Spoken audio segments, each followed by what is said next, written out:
ఇన్నాళ్ళు ఇంకా జీవించున్నావంటే కారణం ఏంటో తెలుసా? నీ అతిక్రమములను బట్టి నువ్వు తొందరగా ఇంకా చచ్చిపోలేదంటే కారణం ఏంటో తెలుసా? మరణదూత ఇంకా నీ ఇంటికి రాలేదంటే కారణం ఏంటో తెలుసా? నువ్వు చక్కగా నీ రాకపోకలేదు దేవుని చేత కాపాడబడుతున్నావంటే నువ్వు పాపం చేస్తున్నా కూడా కారణం ఏంటో తెలుసా? మారాలన్న నీ కన్న తండ్రి ప్రేమ. సోదరా సోదరి, నీ అంతరంగంలో మార్పు రావాలి. నీ అంతరంగం ఆశీర్వదింపబడాలి. ఆత్మయందు నువ్వు బలపరచబడాలి.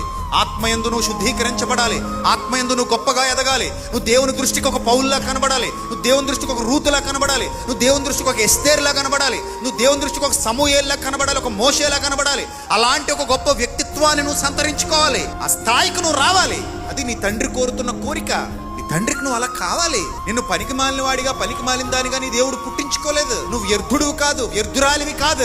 నువ్వు నిషేధింపబడిన వాడవు, నిషేధింపబడిన దానవు కాదు. నువ్వు గొప్పవాడివి, గొప్పదానివి. దేవుడు నిన్ను ఎన్నుకున్నాడు, గుర్తుపెట్టుకో. దేవుడికి నువ్వు ఇష్టం, నువ్వంటే ప్రేమ, నువ్వు బాగుండాలని కోరిక, నీ బ్రతుకును కట్టాలనుకుంటున్నాడు ఆయన, నిన్ను నిలబెట్టాలనుకుంటున్నాడు ఆయన. ఆయన చేతికి నీ చేయి అందిస్తే చాలు. ఎత్తైన కొండల మీదకి నువ్వు ఎక్కలేనంత ఎత్తైన కొండ మీదకి నేను ఎక్కించాలనుకుంటున్నాడు ఆయన. నేను ఒక బలమైన పాత్రగా మార్చాలనుకుంటున్నాడు. నీ చేతిలోనే ఉంది. ఆయన మాట వింటే, ఆయనకు లోబడితే నీ జీవితమే మారిపోద్ది.